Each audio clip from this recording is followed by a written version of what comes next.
بسم اللہ الرحمن الرحیم الحمدللہ رب العالمین والصلاة والسلام علی اشرف الانبیاء والمرسلین وعلی آلہ وصحبہ اجمعین اشہد ان لا الہ الا اللہ وحدہ لا شریک لہ واشہد ان محمدا عبدہ ورسولہ صلی اللہ علیہ وسلم۔ سامعین کرام، آج جس موضوع پر ہم بات کریں گے وہ ہے بہترین نمونہ، بہترین آئیڈیل کہ جس کے پیروی کرنے کا ہمیں اسلام نے حکم دیا ہے اور کس طریقے سے صحابہ کرام نے آپ صلی اللہ علیہ وسلم کی اتباع اور پیروی کی۔ آپ کو پتہ ہے دنیا میں کوئی بھی چیز ایسی نہیں ہے کہ جس میں کسی نہ کسی چیز کو آئیڈیل یا کسی نہ کسی چیز کو نمونہ نہ بنایا گیا ہو۔ کوئی بھی چیز بنائی جاتی ہے پھر اسے دیکھ کر دوسری چیزیں بنائی جاتی ہیں، اسے دیکھ کر دوسری چیزیں تشکیل دی جاتی ہیں۔ تھوڑا بہت فرق ہوتا ہے، لیکن ایک چیز اگر کسی کو پسند آ جائے تو پھر کوشش کی جاتی ہے کہ اس جیسی ہی دوسری چیزیں بنائی جائیں۔ مثال کے طور پر اگر ہمیں ایک پینسل پسند آ جائے تو ہم چاہتے ہیں اس سے ہماری لکھائی اچھی ہوتی ہے اور ہم لکھتے ہوئے اس کو ایک بہترین طریقے سے استعمال کرتے ہیں اور کافی عرصہ ہمارے ساتھ وہ چلتی رہتی ہے۔ تو ہم یہ چاہتے ہیں کہ ہمیں اسی طریقے سے ایک اور پینسل اسی طرح کی مل جائے۔ ہم ایک چھوٹی سی مثال ہے، ہم اسی طریقے کی ایک پینسل حاصل کرنا چاہتے ہیں۔ یہ ایک عام سی مثال ہے، کیوں؟ وہ چیز ہمیں پسند آ گئی۔ شریعت اسلامیہ نے ہمیں نبی کریم صلی اللہ علیہ وسلم کی شکل میں آپ صلی اللہ علیہ وسلم دنیا میں جب آپ صلی اللہ علیہ وسلم کو بھیجا گیا تو ہمیں ایک بہترین نمونہ اور ایک آئیڈیل دیا انسانوں کو، کیونکہ اللہ رب العالمین نے جب سے دنیا بنائی ہے انبیاء کا سلسلہ چلتا آ رہا ہے اور انبیاء علیہ السلام نے اپنی امتوں کو اپنے اپنے دور میں دعوت دی۔ نبی کریم صلی اللہ علیہ وسلم کے آنے سے پہلے انبیاء علیہ السلام کی دعوت تقریباً ختم ہو چکی تھی، لوگ شرک کی طرف مائل ہو چکے ہیں اور شرک کر رہے ہیں، اللہ رب العالمین کو بھول چکے ہیں۔ اب نبی کریم صلی اللہ علیہ وسلم کو بھیجا گیا اور لوگوں کو حکم ہوا کہ آپ کے اندر رسول اللہ صلی اللہ علیہ وسلم کو نمونہ اور آئیڈیل بنا کر بھیجا گیا ہے کہ جیسے آپ صلی اللہ علیہ وسلم کریں گے ویسے کرو، اگر اس طریقے سے زندگی گزارو گے تو تمہارا فائدہ ہے، اگر نہیں گزارو گے تمہارا نقصان ہے۔ میں اکثر مثال دیا کرتا ہوں کہ جو کمپنی کسی مشین کو بناتی ہے اس کے بارے میں جو اس کو چلانے کا طریقہ ہوتا ہے وہ بھی کمپنی والے بتاتے ہیں، اگر اس طریقے کے مطابق اس کو استعمال نہ کیا جائے تو وہ خراب ہو جاتی۔ اب یہ جو ہماری مشین ہے اس کو اللہ رب العالمین نے بنایا، اب اللہ رب العالمین نے اس کو کس طریقے سے چلانا ہے، کون سی چیز کہاں کس طریقے سے استعمال کرنی ہے، کس وقت استعمال کرنی ہے، کون سی چیز اس کے لیے نقصان دہ ہے، کون سی چیز فائدہ مند ہے، سب بتایا۔ اب وہ بتانے کے لیے اللہ رب العالمین نے نبی کریم صلی اللہ علیہ وسلم کو، یعنی ہم انسانوں میں سے ایک انسان کو آپ صلی اللہ علیہ وسلم نے چنا، اللہ تعالیٰ نے چنا اور ان کو نبوت عطا کی، ان کو ہر چیز سے گناہوں سے پاک صاف رکھا، انہیں نعمتیں عطا کی اور انہیں پھر انسانوں کے لیے ایک بہترین نمونہ بنایا۔ ان کے اٹھنے جاگنے میں، ان کے کاروبار میں، ان کے لوگوں کے ساتھ رویے میں، ان کی شادی بیاہ میں، ان کی ہر چیز میں ایک بہترین نمونہ ہے کہ اگر ہم آپ صلی اللہ علیہ وسلم کی طرح زندگی گزارنے کی کوشش کریں گے تو ہماری زندگی نجات پا جائے گی، یعنی ہم نجات پا جائیں گے، لیکن اگر نہیں تو پھر ہم خسارے کی طرف جا رہے ہیں۔ آج کل کچھ لوگ کہتے ہیں بھائی نبی کریم صلی اللہ علیہ وسلم کہاں، ہم کہاں، آپ صلی اللہ علیہ وسلم کو اللہ رب العالمین نے گناہوں سے بچا کر رکھا تھا، آپ صلی اللہ علیہ وسلم کے اگلے پچھلے سارے گناہ معاف تھے، تو ہم کہاں، آپ صلی اللہ علیہ وسلم کے ہم تو پاؤں کی جوتی بھی نہیں ہے تو ہم تو یہ عمل نہیں کر سکتے۔ میرے بھائی، ہمیں جتنا حکم ہے ہمیں اتنا کرنا ہے، ہم نے آپ صلی اللہ علیہ وسلم کی طرح کا بننے کی کوشش کرنی ہے۔ اس کا مطلب یہ نہیں ہے کہ ہم آپ صلی اللہ علیہ وسلم کی طرح عمل نہیں کر سکتے، یعنی بالکل منو عن تو نہیں کر سکتے، لیکن آپ صلی اللہ علیہ وسلم کی طرح عمل نہیں کر سکتے تو اس کا یہ مطلب ہے کہ ہم عمل کرنا ہی چھوڑ دیں۔ ہمارے معاشرے میں کچھ لوگ یہ سوچ اپنا کر آپ صلی اللہ علیہ وسلم کی طرح بننا چھوڑ دیتے ہیں، صحابہ کرام کی طرح بننا چھوڑ دیتے ہیں، حالانکہ اللہ رب العالمین سورۃ الاحزاب کی آیت 21 میں ارشاد فرماتے ہیں لَقَدْ كَانَ لَكُمْ فِي رَسُولِ اللَّهِ أُسْوَةٌ حَسَنَةٌ کہ رسول اللہ صلی اللہ علیہ وسلم کی زندگی میں، رسول اللہ صلی اللہ علیہ وسلم میں تمہارے لیے بہترین نمونہ ہے، لمن كَانَ يَرْجُو اللَّهَ وَالْيَوْمَ الْآخِرَ جو اللہ اور آخرت کی امید رکھتا ہے، آخرت اللہ سے ملاقات کرنا چاہتے ہیں، قیامت والے دن نجات پانا چاہتے ہیں تو نبی کریم صلی اللہ علیہ وسلم کو نمونہ اور آئیڈیل بنائیں، آپ صلی اللہ علیہ وسلم کی طرح زندگی گزارنے کی کوشش کریں۔ صحابہ کرام کو جب اللہ رب العالمین نے اسلام کی سمجھ دی، صحابہ کرام کو جب مسلمان اللہ رب العالمین نے بنا دیا تو صحابہ کرام کے عجیب سی ایک کیفیت ہے عمل کرنے کی. جب ہم پڑھتے ہیں، ہم سنتے ہیں، تو ہم ایک عجیب سی کیفیت میں مبتلا ہو جاتے ہیں کہ صحابہ کرام اس قدر آپ صلی اللہ علیہ وسلم کی پیروی کرتے تھے کہ بس دیکھا نہ آؤ، دیکھا نہ تاؤ، بس آپ صلی اللہ علیہ وسلم نے یہ کیا، ہم نے کرنا ہے. آپ صلی اللہ علیہ وسلم نے یہ کر دیا، یہ کہہ دیا، یہ فرما دیا، اب ہم پیچھے نہیں رہ سکتے. آپ صلی اللہ علیہ وسلم مثال کے طور پر، کئی مثالیں ہیں، صحیح بخاری میں حدیث موجود ہے 5866 نمبر پر. عبداللہ بن عمر رضی اللہ تعالیٰ عنہ فرماتے ہیں کہ ان رسول اللہ صلی اللہ علیہ وسلم اتخذ خاتما من ذهب او فضہ. آپ صلی اللہ علیہ وسلم نے ایک سونے کی یا چاندی کی انگوٹھی بنوائی. شروع میں سونا چاندی یہ حرام نہیں تھا، یعنی سونا مرد کے لیے جو جائز نہیں ہے پہننا، اس کو حرام کہا جاتا ہے، چاندی جائز ہے. تو شروع میں یہ حرام نہیں تھا.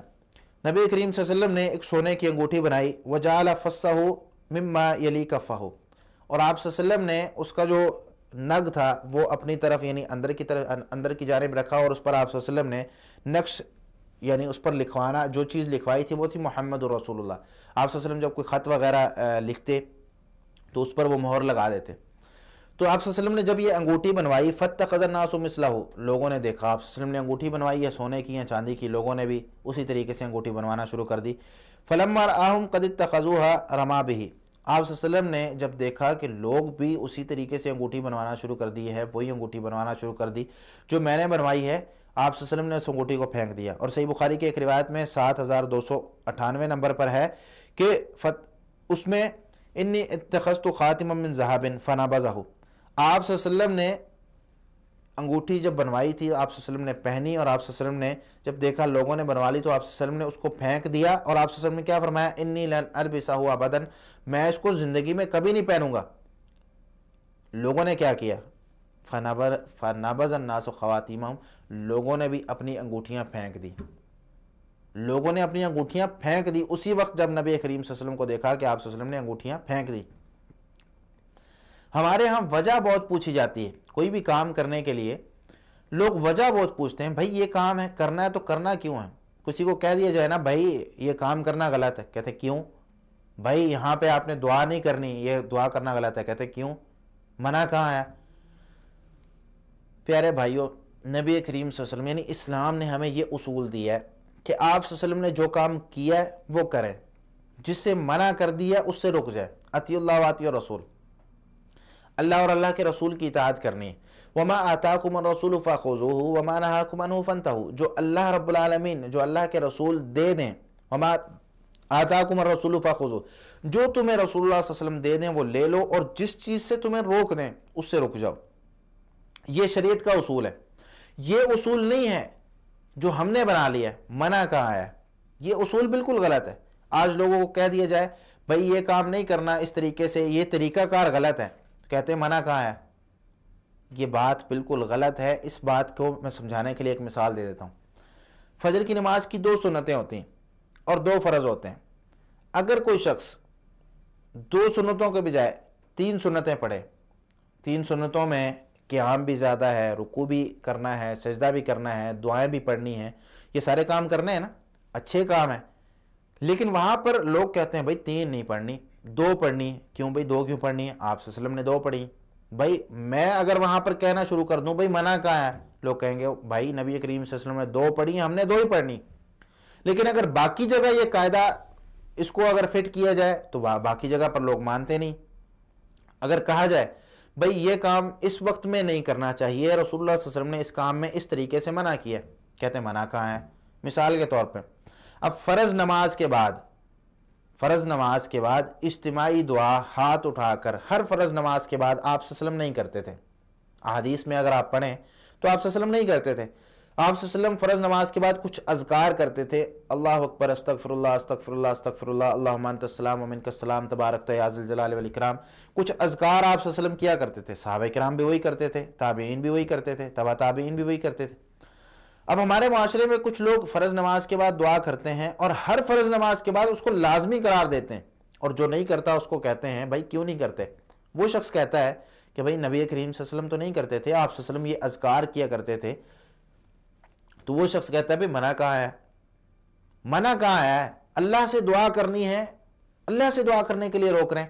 بھائی اللہ سے دعا کرنے کے لیے روک نہیں رہے، اللہ تعالیٰ سے دعا کرنے کے لیے صحیح طریقہ بتا رہے ہیں کہ طریقہ کیا آپ صلی اللہ علیہ وسلم کا فرض نماز کے بعد دعا کرنا ہاتھ اٹھا کر درست ہے، جائز ہے، لیکن ہر فرض نماز کے بعد اس کو خاص کر لینا کہ یہاں کرنی ہی کرنی ہے، یہ غلط ہے۔ اگر کوئی نہیں کرتا تو اس کو ہم غلط کہنا شروع کر دیتے ہیں، تو یہ طریقہ کار غلط ہے، یہ طریقہ کار بالکل غلط ہے۔ کیوں؟ آپ صلی اللہ علیہ وسلم کو نمونہ اور آئیڈیل سمجھا نہیں۔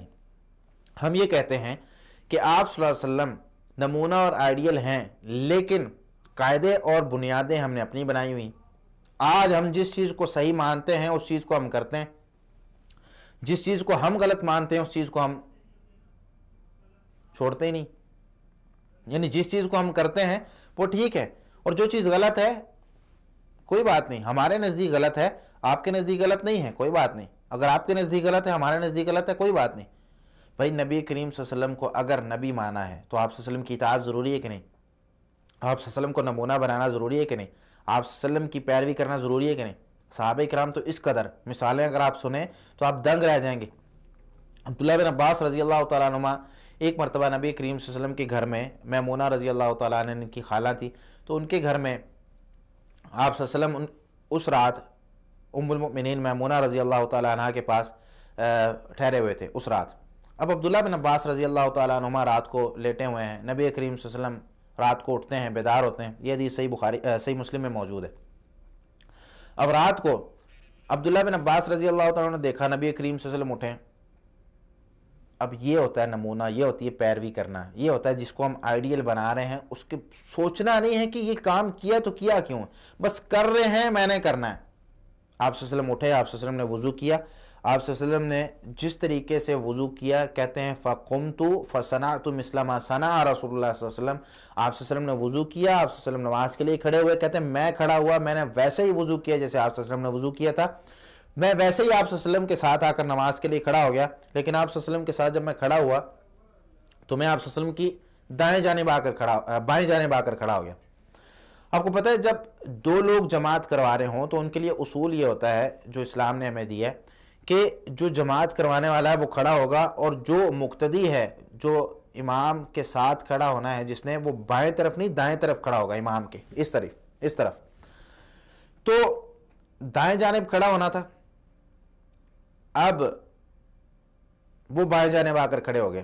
نبی کریم صلی اللہ علیہ وسلم نے نماز میں ان کو کان سے پکڑا پیچھے سے، اور اپنے پیچھے سے لے کر ان کو دائیں جانب لا کر کھڑا کر دیا۔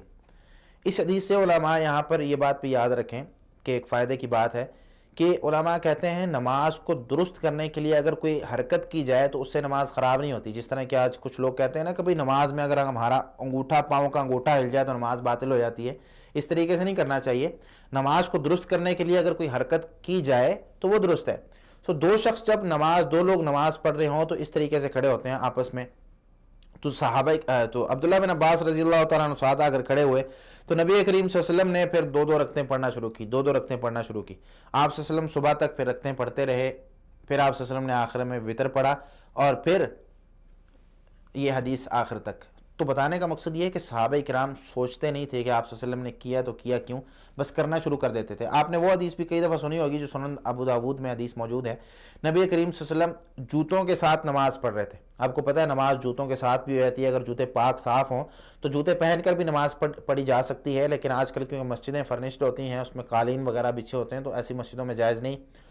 تو نبی کریم صلی اللہ علیہ وسلم جوتوں کے ساتھ نماز پڑھ رہے تھے، صحابہ کرام نے دیکھا آپ صلی اللہ علیہ وسلم نے نماز میں جوتے اتار دیے، سارے صحابہ نے جوتے اتار دیے، سوچا نہیں کیوں۔ اسی طرح ایک مثال ہے، نبی کریم صلی اللہ علیہ وسلم نے ایک دفعہ ایک صحابی کو بھیجا کہ جاؤ اعلان کر دو شراب حرام ہو گئی۔ اب وہ صحابی مدینہ کی گلیوں میں اعلان کر رہے ہیں شراب حرام ہو گئی۔ انس رضی اللہ تعالیٰ عنہ جو تھے، یہ ابو عبیدہ، ابو طلحہ، ابی بن کعب رضی اللہ تعالیٰ عنہم ان کو شراب پلایا کرتے تھے۔ شراب کیونکہ اس وقت کا ایک مشروب شمار ہوتا تھا اور لوگ اس کو استعمال کرتے تھے، پیتے تھے، یہ ان کو پیش کر رہے تھے۔ جب انہوں نے آواز سنی، انس رضی اللہ تعالیٰ عنہ سے پوچھا بھئی کیا ہے، تو انہوں نے کہا کہ بھئی اعلان کرنے والا اعلان کر رہا ہے کہ شراب حرام ہو گئی۔ اسی وقت گھڑے پڑے ہوئے تھے، بھرے ہوئے تھے، اسی وقت مدینے کی گلیوں میں۔ صحابہ کرام کہتے ہیں کہ ایسا لگ رہا تھا جیسے مدینے کی گلیوں میں سیلاب آ گیا ہو. یعنی سب نے، جتنے گھروں میں شراب پڑی ہوئی تھی، سب نے اسی وقت، یہ نہیں کہ یار کسی اور چیز میں استعمال کر لیں، یہ نہیں کہ اس کو کسی اچھے، یا اس سے کوئی اور کام بھی ہو سکتا ہے، ضائع نہیں کرنی چاہیے. صحابہ کرام سنتے تھے نبی صلی اللہ علیہ وسلم کا حکم کان میں، اسی وقت اقتداء کرتے تھے. سوچتے نہیں تھے کہ آپ صلی اللہ علیہ وسلم نے کیا ہے کہ کیا کیوں ہے. عبداللہ بن مسعود رضی اللہ تعالیٰ عنہ کی وہ حدیث بھی آپ نے سنی سنن ابو داؤد میں، جس میں آپ صلی اللہ علیہ وسلم نے ممبر پر کھڑے ہو کر کہا تھا اجلسو، بیٹھ جاؤ. عبداللہ بن مسعود رضی اللہ تعالیٰ عنہ دروازے سے باہر تھے، جوتیوں والی جگہ جہاں رکھی جاتی ہیں، وہیں بیٹھ گئے. نبی کریم صلی اللہ علیہ وسلم کی آواز کان میں پڑی تھی. تو یہ تھا نبی کریم صلی اللہ علیہ وسلم کو اسوہ حسنہ صحابہ کرام نے بنایا تھا، نمونہ بنایا تھا. تو صحابہ کرام نبی کریم صلی اللہ علیہ وسلم کے حکم کے ہر وقت، جب آپ صلی اللہ علیہ وسلم کا پتہ چل گیا کہ آپ صلی اللہ علیہ وسلم نے یہ کام کیا ہے، پوچھتے نہیں تھے کیوں کیا ہے، یا پوچھتے نہیں تھے کہ منع کہاں آیا، یہ میں کر رہا ہوں یہ منع کہاں آیا. بس آپ صلی اللہ علیہ وسلم جو کرتے تھے وہ کرتے تھے، آپ صلی اللہ علیہ وسلم جس سے روک دیتے وہ رک جاتے. اللہ رب العالمین ہمیں صحیح معنوں میں آپ صلی اللہ علیہ وسلم کو بہترین نمونہ بنانے کی، بہترین اسوہ بنانے کی، بہترین آئیڈیل بنانے کی توفیق عطا فرمائے. وآخر دعوانا الحمدللہ رب العالمین. جزاکم اللہ خیرا. السلام علیکم ورحمۃ اللہ وبرکاتہ.